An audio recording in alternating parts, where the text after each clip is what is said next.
नमस्कार विद्यार्थी मित्रांनो, मार्केटिंगच्या व्याख्यानामध्ये मी तुमचं स्वागत करतो. आपण आज दुसऱ्या युनिटला सुरुवात करतोय. दुसरं युनिट आहे प्राइस अँड प्रमोशन. 4 P'जमध्ये पुढचे 2 P जे आहेत, प्राइस अँड प्रमोशन, याचा आपण अभ्यास करतोय. प्राइस म्हणजे किंमत आणि प्रमोशन म्हणजे वृद्धी. आजच्या लेक्चरमध्ये आपण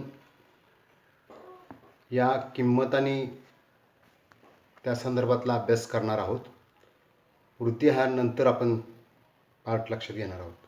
किंमतीमध्ये आपल्याला अर्थ, प्रस्तावना, अर्थ, व्याख्या, किंमतीची जी काही संकल्पना आहे, किंमतीचं महत्त्व असेल, किंमतीवर परिणाम करणारे घटक असतील, किंमत, धोरण आणि व्यूहरचना, या 3 भागाचा आपल्याला अभ्यास करायचा आहे. तर वृद्धीमध्ये आपल्याला, प्रमोशनमध्ये वृद्धीचं अर्थ, व्याख्या, स्वरूप, महत्त्व, त्यानंतर वृद्धीची जी साधनं आहेत त्याच्यामध्ये जाहिरात आहे, वैयक्तिक विक्री आहे, जनसंपर्क आहे आणि विक्रय वृद्धी, 4 साधनं सांगितली जातात. त्या वृद्धीची वैशिष्ट्य आणि तंत्रसुद्धा अभ्यासायचे आहेत आणि वृद्धी मिश्रणावर परिणाम करणारे, निर्णयावर परिणाम करणारे घटक आपल्याला या दुसऱ्या युनिटमध्ये अभ्यासायचे आहेत. आपल्याला एकूण 3 युनिट आहेत. त्यातल्या दुसऱ्या युनिटला आपण आज सुरुवात करतोय.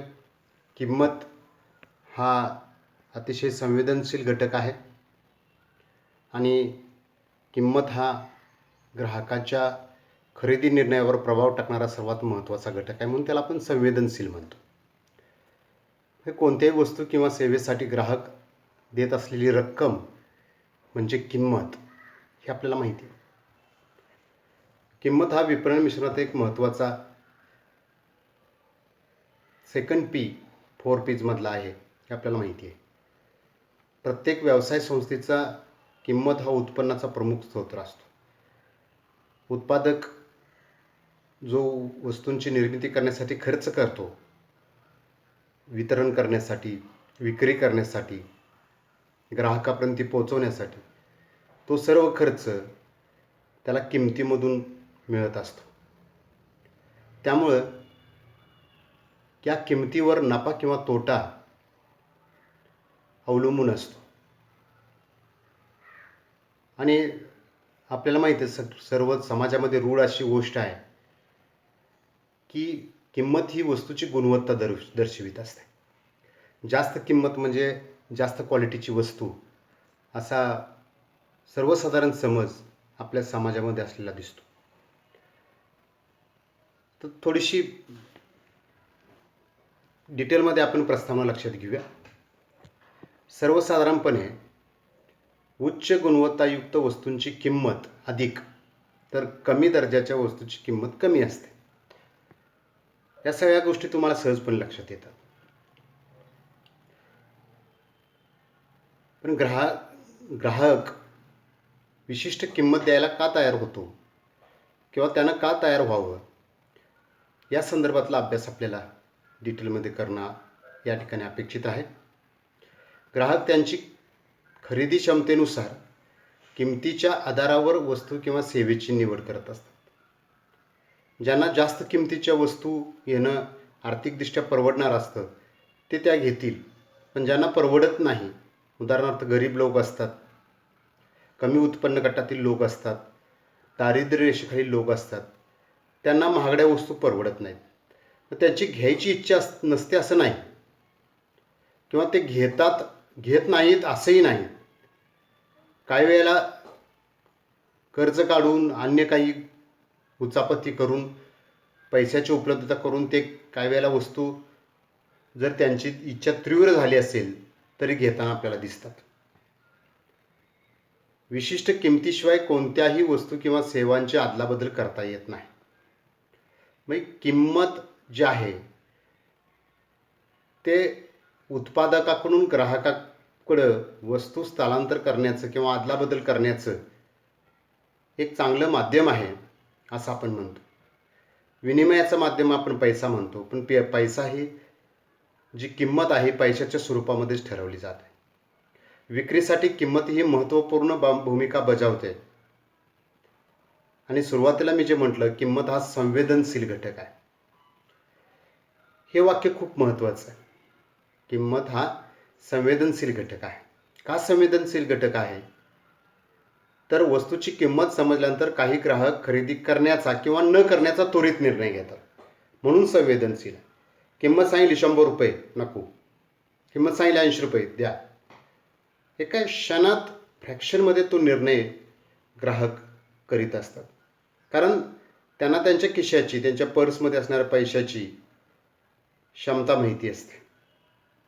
त्यांना किती रुपयापर्यंत वस्तू घ्यायची आहे ती आर्थिक क्षमता त्यांची ठरलेली असते. त्याच्यापेक्षा जास्त क्षमता वापरण्यासाठी ते तयार नसतात किंवा त्यांची कुवतहीन असते. आता आपण कोणाकोणाच्या दृष्टिकोनातून किंमत महत्त्वाची आहे, निर्णायक आहे, तर त्याच्यामध्ये उत्पादकाच्या दृष्टीने किंमत महत्त्वाची आहे. कारण आपल्याला माहिती आहे, उत्पादकानं उत्पादन करण्यासाठी खर्च केलेला असतो, तो खर्च त्या किमतीमधून भरून निघत असतो. ग्राहकाच्या दृष्टीने तर अतिशय महत्त्वाचे आहेत, कारण ग्राहकाला ते पैशाच्या स्वरूपामध्ये ती किंमत पेड करावी लागते, द्यावी लागते. व्यापारी, किंमत जास्त असेल तर स्पर्धेमध्ये त्यांना फार प्रॉब्लेम्स येतात. किंमत वाजवी असेल तर, स्पर्धात्मक असेल तर व्यापाऱ्यांना ती वस्तू सहजपणे विकणं शक्य होतं. समाजाच्या दृष्टीने किंमत खूप महत्त्वाची आहे, कारण महाग झालं, स्वस्त झालं, हा समाजाचा एक सूर असतो. सरकारला त्या वस्तूच्या किमतीमधून, किंमत जी असते त्या किंमतीतून त्याला कर मिळत असतो आणि त्या माध्यमातून सरकार सर्व समाजासाठी सुखसोयी उपलब्ध करत असतं. मित्र झाले तिथे वितरक पाहिजे. वितरकाच्या दृष्टीने सुद्धा किंमत महत्त्वाची आहे. महागड्या वस्तू असतील, मौल्यवान वस्तू असतील तर त्याची वाहतूक अतिशय चांगल्या पद्धतीने करावी लागते. पुरवठादाराच्या दृष्टीनं, कारण कच्च्या मालाची किंमत जास्त असेल तर पक्क्या वस्तूची किंमत पण जास्त राहते. त्यामुळे पुरवठादार असतो कच्च्या मालाचे किंवा साधनसामुग्री, इतर उपकरणांचे, साधनांचे, ते सुद्धा खूप महत्त्वाचे असतात. अभिकर्ते, एजंट, जास्त किंमत, त्यांना जास्त पर्सेंटेज, 10%, 10 रुपयाच्या वस्तूची 10% त्यांना कमिशन मिळत असेल तर 1 रुपया मिळतो. पण 100 रुपयाचे 10% मिळतात, त्यांना 10 रुपये मिळतात. म्हणजे एजंटला कमिशन, किंमत जास्त असेल तर कमिशन पर्सेंटेजमध्ये जास्त मिळतं. म्हणजे या सर्वांच्या दृष्टीनं किंमत निर्णायक आणि अत्यंत महत्त्वाची आहे. आता ग्राहक वस्तूची किंमत देत असताना वस्तूपासून त्याला आर्थिक, मानसिक, भौतिक, सामाजिक लाभांची अपेक्षा ठेवतो. म्हणजे तो पैसे जे देतोय ते योग्य देतोय, त्यांच्या गरजांचं समाधान त्यापासून होणार आहे. भौतिक, त्याच्यावरती वस्तू असणं समाजामध्ये त्याला स्टेटस किंवा प्रतिष्ठित समजलं जातं. हे सगळे लाभ त्याला मिळावे असे वाटतात, तर ती विशिष्ट किंमत द्यायला तो तयार होतो. आता उपयोगिता म्हणजे वस्तूची मानवी गरजा भागवण्याची क्षमता होय. उपयोगिता म्हणजे काय? वस्तूची मानवी गरज भागवण्याची क्षमता होय. आता उपयोगितेवरून वस्तूचं मूल्य ठरतं. उपयोगितेवरून वस्तूचं मूल्य ठरतं. मूल्य म्हणजे काय? तर मूल्य म्हणजे उपयोगिता मोजण्याचे परिमाण होय. म्हणजे थोडक्यात उपयोगिता किती आहे त्याच्यावरून त्याचं मूल्य ठरतं आणि मूल्य किती आहे त्याच्यावरून त्याची किंमत ठरत असते. जास्त मूल्य, जास्त किंमत. आता कोणत्याही वस्तूचे पैशामध्ये मोजलेले मूल्य म्हणजे किंमत होय. किंमत म्हणजे वस्तू किंवा सेवेवर आकारलेले मूल्य होय.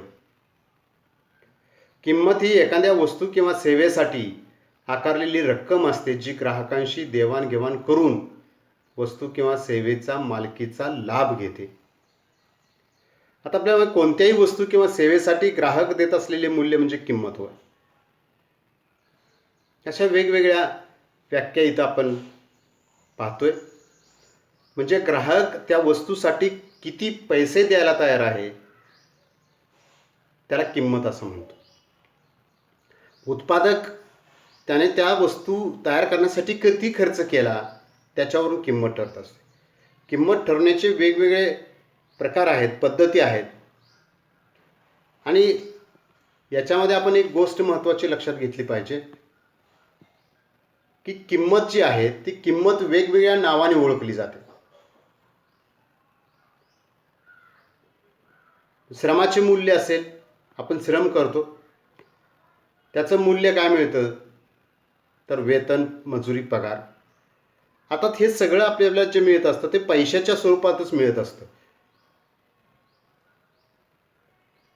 म्हणजे आपण प्रत्येक ठिकाणी जाऊन तुमचे किती पैसे झाले असं म्हणू शकत नाही.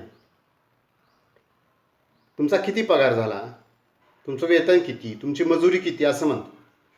किती पैसे द्यायचे असं होत नसतं. श्रमाचं मूल्य त्या शब्दामध्ये ओळखलं जातं. सेवेचं मूल्य आहे शुल्क. किती शुल्क झाले असं विचारलं जातं. टेलिफोन, इलेक्ट्रिकचं बिल असतंय, ते बिल आहे. बिल किती आलं आपण विचारतो. विक्रेता किंवा वितरक, एजंट, अभिकर्ते, दलाल यांना कमिशन मिळतं, किती टक्के कमिशन वगैरे. नैसर्गिक साधन संपत्ती तुम्हाला वापरायची असेल तर सरकारकडे तुम्हाला रॉयल्टी भरावी लागते. म्हणजे प्रत्येक या ठिकाणी तुम्ही कोणतीही गोष्ट घ्या ती वेगवेगळ्या, आपण सगळं देतो ते पैशाच्या स्वरूपामध्ये देतो, परंतु त्याला नावं मात्र किमतीच्या स्वरूपामध्ये वेगवेगळी असतात. भांडवल वापराचं मूल्य असेल त्याला व्याज म्हणतो आपण. मालमत्ता वापरायचं मूल्य असेल भाडे असते. एखादं वाहन किती भाडं आपण विचारतो. डॉक्टर, वकील, इंजिनियर यांच्याकडे सेवेचं मूल्य तर किती फी आहे विचारतो. डॉक्टरना किंवा वकीलला तुमचे पैसे किती असं नाही होत, तुमची फी किती. भारतीय संस्कृतीमध्ये या ज्या गोष्टी निर्माण झालेल्या आहेत मान सन्मानाच्या किंवा प्रोटोकॉलच्या संकेत ज्याला आपण म्हणतो त्या खूप महत्त्वाच्या आहेत. विम्याचा आपण प्रीमियम म्हणतो, किती प्रीमियम आहे. सरकारी उत्पन्नास कर, महसूल स्वरूपामध्ये त्याची ओळख असते. म्हणजे सरकारी किती पैसे असं होत नाही. म्हणजे या सर्व बाबतीमध्ये आपण किमतीच्या स्वरूपामध्ये या सगळ्या गोष्टी आपण लक्षात घेतो. किंमत हा संवेदनशील घटक आहे. ग्राहक किंमत ऐकल्यानंतर, किंमत पाहिल्यानंतर, वाचल्यानंतर किंवा समजल्यानंतर त्वरित ती वस्तू घ्यायची किंवा नाही हा विचार करतो. तत्पुरती त्यानं त्या वस्तूची रंग, रूप, आकार, स्वरूप, दर्जा या सगळ्या गोष्टी माहिती करून घेतलेल्या असतात. किंवा किंमत ऐकल्यानंतर तो माहिती करून घेतो आणि त्याचा निर्णय घेतो. म्हणजे किंमत ऐकल्यावर लगेच हो की द्या नाही ना असंही नसतं. म्हणजे एक समजण्याचा किंवा सांगण्याचा भाग तो असतो. म्हणजे वेगवेगळ्या स्वरूपामध्ये ही किंमत उत्पादक आणि ग्राहक याच्यातला दुवा म्हणून काम करत असते.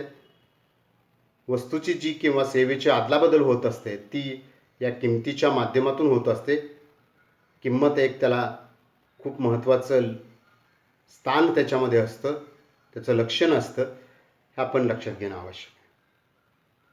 विद्यार्थी मित्रांनो, आपण ज्या वेळेला किमतीच्या या सर्व गोष्टी लक्षात घेतो त्यावेळेला किंमत कशी कॅल्क्युलेट केली जाते आपण सर्वसाधारणपणे लक्षात घेतो. उत्पादक ज्या वेळेला किंमत सुरुवातीला ठरवत असतो, आता यासाठी जसा तुमचा अकाउंटन्सी विषय आहे ना तसा कॉस्टिंग एक विषय आहे. कॉस्टिंग एक विषय आहे आणि त्या कॉस्टिंगमध्ये कसं केलं जातं, कॉस्ट काढली जाते म्हणजे खर्च. आता तुम्ही काय वेळेला काय कॉस्ट आहे असं पण म्हणता दुकानात जाऊन, तो शब्द चुकीचा आहे. त्याला प्राईसच शब्द आहे योग्य. कॉस्ट म्हणजे खर्च होतो, लक्षात घ्या किती खर्च आला. पण खर्चला एक्सपेन्सिस हाच पण शब्द आहे. पण एक्सपेन्सिस कुठे शब्द वापरला जातो तर ऑफिशियल याच्यामध्ये, ऑफिशियल एक्सपेन्सिस. पण कॉस्ट शब्द कुठं वापरला जातो तर मॅन्युफॅक्चरिंगच्या ह्याच्यामध्ये. मग उत्पादन खर्च हा महत्त्वाचा आहे. आणि उत्पादन खर्च वस्तू तयार होत असताना तयार झाल्यानंतर अजून त्याची किंमत ठरलेली नाही. म्हणजे वस्तू तयार झाल्यानंतर उत्पादकाला नक्की कळतं की याचा उत्पादन खर्च किती आला. उत्पादन खर्च किती आला. आपण असं लक्षात घेऊ की उत्पादन खर्च 40 रुपये आला एक वस्तू तयार करण्यासाठी. उत्पादन हे कशाच्या आधारे काढावं लागतं, तर हे कॉस्ट शीट जी असते, कॉस्ट शीट, त्याच्या आधारे काढलं जातं. आता उत्पादक काही एक वस्तू तयार करत नसतो. 1000, 2000, 20,000, 1,00,000चा लॉट तयार करतो. त्याच्यावर तो सरासरी खर्च काढतो. पण याच्यासाठी त्याला कोणकोणता खर्च आला, मजुरी किती दिली, किंवा कच्च्या मालाचा खर्च किती आला, हे सगळं तो कॅल्क्युलेट करतो. हे कॉस्ट शीट जी असते ना, जसं तुमचे बॅलन्स शीटचा फॉर्मॅट ठरलेला असतो तसा कॉस्ट शीटचा सुद्धा फॉर्मॅट ठरलेला असतो. त्याच्यामध्ये हे आकडे भरले की तुम्हाला 1,00,000चा लॉट तुम्ही तयार केला असेल तर 1,000ला एवढे, मग जेवढा खर्च आला त्याला 1,000ने भागले की पर युनिट कॉस्ट निघते, पर युनिट कॉस्ट. आता ऑफलाईन आपण शिकत असतो तर ती कॉस्ट शीट कशी असते हे बोर्डवर तुम्हाला खरं चांगल्या पद्धतीने मी समजावून सांगू शकतो. मग ह्या कॉस्ट शीटच्या आधारे ते आपण उत्पादन खर्च काढतो. हा उत्पादन खर्च किती नेमका, हे वस्तू तयार केल्यानंतर वस्तू विकण्यापूर्वी त्याची किंमत ठरवण्यापूर्वी उत्पादकाला माहीत असतं. आता आपण उदाहरण घेतलं की 40 रुपये. आता दुसरा खर्च जो महत्त्वाचा असतो तो असतो विक्री खर्च. जो विक्री करत असताना करावा लागतो किंवा किंमत आपण ठरवल्यानंतर तो होत असतो. आता आपण किंमत ठरवली त्या वस्तूची 100 रुपये, किंमत ठरवली 100 रुपये. 100 रुपयेमध्ये आपला उत्पादन खर्च आहे 40 रुपये. आता विक्री खर्च हा वस्तू तयार करता आम्ही किंमत तर आता 100 रुपये त्या वस्तूवर छापली, मग जाहिरात करायला लागते, विक्रेत्याला कमिशन द्यावं लागतं, त्याचं ट्रान्सपोर्ट करावं लागतं, हा सगळा खर्च. पण आम्ही एक अंदाज केला. किती अंदाज केला की 40 रुपये विक्री खर्च होईल असा अंदाज केला आम्ही. म्हणजे किती झाले, उत्पादन खर्च 40 अधिक विक्री खर्च 40, किंमत तर आम्ही 100 रुपये ठरवले. म्हणजे मधला जो डिफरन्स आहे 20 रुपये तो आमचा नफा असतो, अशी 100 रुपये किंमत तयार झालेली असते. आता एक गोष्ट आपण मगापासून लक्षात घेतली की उत्पादन खर्च आपल्याला वस्तूची किंमत ठरवण्यापूर्वी समजला 40 रुपये, त्याच्यामध्ये कमी जास्त होत नाही. पण वस्तूंची विक्री करत असताना जर विक्री खर्च 40 रुपयेपेक्षा जास्त झाला तर आपल्याला किंमत बदलता येत नाही, किंमत 100 रुपयेच राहते. तर त्याचा परिणाम नफ्यावर होतो. नफा जो 20 रुपये आम्ही धरला आहे, उदाहरणार्थ विक्री खर्च 40 रुपयाच्या ऐवजी 45 रुपये झाला तर नफा 20 रुपयाच्या ऐवजी 15 रुपये होणार. कारण इज इक्वल टू 100 ह्याच्यात बदल होणार नाही. ते आम्ही आज वस्तूच्या पॅकिंगवरची छापले 100 रुपये किंमत, आणि सुदैवाने समजा 40 रुपये विक्री खर्चाच्या ऐवजी 35 रुपये झाला तर तुमचा नफा 20 रुपयाच्या ऐवजी 25 रुपये होणार.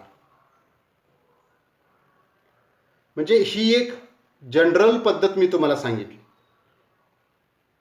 आता आपल्याला बाजारपेठेमध्ये मोठ्या प्रमाणावरती स्पर्धा असते, त्यावेळेला आपल्याला 100 रुपये म्हणून चालत नाही. काही वेळेला आपल्याला 90 रुपयाला सुद्धा ती वस्तू द्यावी लागते, कारण कॉम्पिटिशनमध्ये स्पर्धकांना 90 रुपये लावले असतील तर तुमची 100 रुपयाला आणि त्यांची 90 रुपयाला आणि क्वालिटी सेम असेल तर तुमची वस्तू घेणार नाही, स्पर्धात्मक किंमत. मग त्यावेळेला तुमचा नफा कमी होतो. म्हणजे वस्तूची किंमत फक्त मी या सांगितल्या पद्धतीने ठरवली नाही, वस्तूची किंमत ठरवण्याच्या असंख्य पद्धती आहेत. पुढं आपल्याला काही पद्धती त्याच्यामध्ये आहेत, त्याचा आपण अभ्यास करणार आहोत. तर विद्यार्थी मित्रांनो, सर्वसाधारणपणे वस्तूची किंमत कशी ठरवली जाते हे आपण लक्षात घेतलं. आता यावरती एक आपल्याला छोटासा व्हिडिओ पाहायला मिळतोय का, तो आपण बघूया.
हेलो स्टूडेंट्स, इस वीडियो में डिस्कस करेंगे मार्केटिंग मैनेजर का topic price, pricing, objective of pricing and what are the factors that affect the pricing.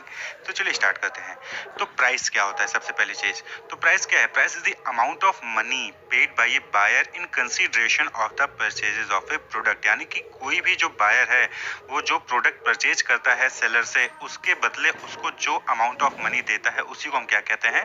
Price कहते हैं। ओके, तो price is the amount of money. तो ये प्राइस जो है मोस्ट इंपॉर्टेंट फैक्टर होता है जो कि किसी भी कंपनी की रेवेन्यू और प्रॉफिट को अफेक्ट करता है। तो most important factor that affect the revenue end profit of A firm. तो कौन सा वो फैक्टर है? Price. Product, price, place, promotion. तो तीनों जो प्रोडक्ट, प्लेस और प्रमोशन है वो तीनों क्या है? कॉस्ट उसमें इनकर्ड होते हैं, जबकि प्राइस में क्या आता है? रेवेन्यू आता है। Only element in the marketing mix that create sales revenue. तो ये प्राइस एक ऐसा एलिमेंट है मार्केटिंग मिक्स का जो सेल्स रेवेन्यू जो है वो जनरेट करता है। तो it comes in many forms end performs many function. Price मतलब प्राइस किसी भी तरीके से हो सकता है। जैसे कि आप जो रेंट देते होंगे, अगर आप रेंट पे रहते हैं तो आप रेंट देते होंगे तो प्राइस है। ट्यूशन फी देते हैं आप तो वो प्राइस है। फेयर देते हैं, अदर फीस देते हैं, रेट्स, टोल्स, वेजेस, कमीशंस जो भी आप देते हैं, तो एक तरीके का प्राइस ही है, एक फॉर्म है प्राइस का। ठीक है, जो आप किसी न किसी तरीके से किसी भी गुड्स के लिए, सर्विसेज के लिए आप पे करते हैं। तो प्राइस क्या हो गया? Price is the amount of money paid by buyer in consideration of the purchase of a product. Okay, अब आते हैं हम अगले टॉपिक में, प्राइसिंग क्या होता है। तो प्राइस तो हो गया अमाउंट ऑफ मनी, प्राइसिंग क्या हो गया? तो प्राइसिंग सिंपल सी बात है, it is the process, yes, process of setting, deciding the price of a product. किसी भी प्रोडक्ट की प्राइस को डिटरमाइन करना, सेट करना, डिसाइड करना ही क्या कहलाता है? प्राइसिंग कहलाता है। Okay, It is a process in which using different pricing techniques the price of an product is decided। तो प्राइसिंग में क्या करते हैं हम? डिफरेंट जो प्राइसिंग टेक्निक्स होती हैं जो हम आगे वीडियोस में डिस्कस करेंगे, तो प्राइसिंग टेक्निक्स होती हैं उनका यूज करके हम क्या करते हैं? किसी भी प्रोडक्ट की प्राइस को डिसाइड करते हैं। तो pricing is a managerial task. ये कौन सा टास्क है? मैनेजरियल टास्क है। प्राइसिंग जो सेट करते हैं प्राइस, वो मैनेजर्स जो होते हैं, मैनेजमेंट लेवल पे होते हैं, वो प्राइस डिसाइड करते हैं किसी भी प्रोडक्ट या सर्विस का। तो ये क्या इन्वॉल्व करता है? Involve establishing pricing objective. पहले आपको प्राइसिंग ऑब्जेक्टिव्स क्या है, क्यों प्राइस आप सेट कर रहे हैं किसी प्रोडक्ट या सर्विस का, उसको आपको पहले एस्टेब्लिश करना होगा। फिर identify the factor governing the price. यानी कि कौन कौन से फैक्टर्स हैं जो प्राइस पे अफेक्ट करते हैं, गवर्न करते हैं, जिनकी वजह से प्राइस घट या बढ़ सकती है, उस फैक्टर्स को आइडेंटिफाई करिए। Ascertain the relevance end significance. फिर उनका रेलेवेंस और सिग्निफिकेंस को असर्टेन करिए, आइडेंटिफाई करिए। फिर determine the product value in monetary terms end formulation of price policies end strategy. फिर जो प्रोडक्ट है उसकी वैल्यू को मॉनेटरी टर्म्स में डिटरमाइन करें, फिर प्राइस पॉलिसीज और स्ट्रेटजीज डेवलप करें। ठीक, implementing them end controlling them for the best result. फिर जो आपने प्राइस पॉलिसीज और स्ट्रेटजीज बनाई हैं उसको इम्प्लीमेंट करिए और उसको कंट्रोल करिए अगर कोई भी डाइवर्जन आता है, कोई भी वेरिएशन आता है, फॉर बेस्ट रिजल्ट। तो ये मैनेजरल टास्क है। प्राइसिंग क्या है? मैनेजरल टास्क है जिसमें हम प्राइसिंग ऑब्जेक्टिव डिसाइड करते हैं, फिर प्राइस को कौन कौन से फैक्टर अफेक्ट करते हैं उसको देखते हैं, फिर जो रेलेवेंस और सिग्निफिकेंस फैक्टर्स का उसको हम असरटेन करते हैं, उसके बाद फिर हम प्रोडक्ट की मॉनेटरी वैल्यू कैलकुलेट करते हैं, फिर प्राइस पॉलिसी और स्ट्रेटजी डेवलप कर देते हैं और उसको फिर इंप्लीमेंट करके उसको कंट्रोल करते हैं। तो प्राइसिंग क्या है? It is a managerial task to set और decide the price of a product. Okay, तो प्राइस क्लियर हो गया। Price is the amount of money and pricing is this process to set decide the price of a product. अब अगला topic है pricing objective. तो pricing objective आपके सामने screen पे दिख रहे हैं सारे। तो क्या है? Profit maximisation. सबसे पहला ऑब्जेक्टिव, हम प्राइस क्यों सेट करते हैं? अपनी प्रॉफिट को मैक्सिमाइज करने के लिए, बढ़ाने के लिए। क्यों? क्योंकि प्राइस ही एक ऐसा पॉइंट है, एक ऐसा पी है जो रेवेन्यू जनरेट करता है, सेल्स रेवेन्यू लेके आता है। तो अपने प्रॉफिट को मैक्सिमाइज करने के लिए हम प्राइस को सेट करते हैं। मार्केट शेयर ग्रोथ, अपने मार्केट के शेयर को बढ़ाने के लिए, ग्रो करने के लिए हम प्राइस को सेट करते हैं। ठीक, प्रोडक्ट क्वालिटी लीडरशिप। अब उस प्रोडक्ट कैटेगरी में जो आप प्रोडक्ट डेवलप करें, जो आप प्रोडक्ट मैन्युफैक्चर करें, उस प्रोडक्ट की कैटेगरी में क्वालिटी लीडरशिप डेवलप करने के लिए आप प्राइस कर सकते हैं। भाई किसी भी प्रोडक्ट की क्वालिटी को हम जज करते हैं, नॉर्मली जो कंज्यूमर्स होते हैं जज कैसे करते हैं कि higher the price higher the quality. तो आप प्रोडक्ट उस कैटेगरी में क्वालिटी लीडरशिप चाहते हैं तो आप क्या करते हैं? प्राइस को हायर करते हैं। जैसे डव हो गया, उसकी क्या है? प्राइस हाई होती है, तो लगता है कि हाँ वो हाई क्वालिटी का प्रोडक्ट है। फेसिंग कॉम्पिटिटिव सिचुएशन, तो कंपटीशन जो मार्केट में है, जो आपके कंपटीटर्स होते हैं, उनको फेस करने के लिए हम क्या करते हैं? प्राइस डिसाइड करते हैं। प्राइस को लो कर रहे हैं कंपटीशन की वजह से, वो कभी कभी प्राइस को हाई कर रहे हैं कंपटीशन की वजह से। फिर अचीविंग टारगेट रिटर्न, कुछ रिटर्न होते हैं जो टारगेट करते हैं ऑर्गेनाइजेशन कि हमें एटलीस्ट इतना रिटर्न तो चाहिए ही जो हम इन्वेस्ट कर रहे हैं प्रोडक्ट बनाने में, तो उसके लिए भी हम प्राइस फिक्स करते हैं। और फिर लास्ट ऑप्शन होता है सर्वाइवल, यानी कि मार्केट में आप कंपटीशन कंपटीशन इतना ज़्यादा है कि उस कंपटीशन को फेस करने के लिए हम कम से कम मार्केट में बने रहें, मार्केट से बाहर ना जाएं। हमें भले प्रॉफिट हो ना हो, लेकिन हम कम से कम सर्वाइव करते रहें। तो इसके लिए हम क्या करते हैं, प्राइस को सेट करते हैं, चाहे वो लो प्राइस है चाहे हाई प्राइस हो। सर्वाइवल में नॉर्मली हम लो प्राइस सेट करते हैं कि एटलीस्ट जितना हमने इन्वेस्ट करें उतना हमारे पास आ जाए। तो ये कुछ प्राइसिंग ऑब्जेक्टिव्स हैं कि हम क्यों प्राइस फिक्स करते हैं। Profit maximisation, market share growth, product quality leadership, facing competitive situation, achieving targeted और सर्वाइवल। अब हम देख लें कि कौन कौन से फैक्टर्स हैं जो अफेक्ट करते हैं प्राइसिंग को। यानी कि जब आप प्राइसिंग करते हैं, जब आप प्राइस सेट करते हैं किसी प्रोडक्ट का, तो बहुत से फैक्टर्स होते हैं जो किसी भी प्रोडक्ट की प्राइस को अफेक्ट करते हैं। तो उनमें आता है, कुछ इंटरनल फैक्टर्स होते हैं और कुछ एक्सटर्नल फैक्टर्स होते हैं।